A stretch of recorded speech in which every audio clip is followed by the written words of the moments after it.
Welcome to Kenton Teaches. Enjoy the video. In this video, I will explain how to cook bacon in a pan. Start by selecting the right pan for your bacon. A heavy-bottomed pan, like cast iron or stainless steel, is ideal because it distributes heat evenly, preventing hot spots and ensuring your bacon cooks uniformly. Make sure your pan is large enough so that the bacon strips can lay flat without overlapping. This is crucial for achieving that perfect, consistent crispiness across every single piece. The secret to perfectly cooked bacon is the low and slow method. Begin by placing your bacon strips in a cold pan, then turn the heat to medium-low. This allows the fat to render out slowly, creating a crispy texture without burning the meat.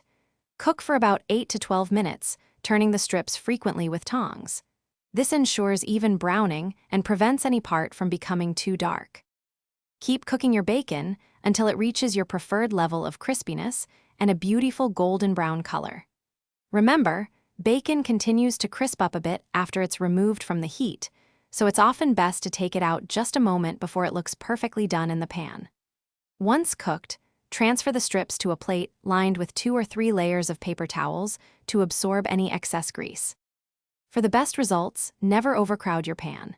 If you have a lot of bacon, cook it in 2 or 3 batches to ensure each strip gets enough space to crisp up properly.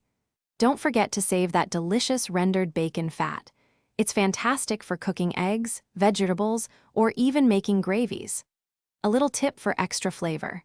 Try sprinkling a tiny pinch of brown sugar or a dash of black pepper on the bacon as it cooks. Thanks for watching. Please subscribe if this video was helpful.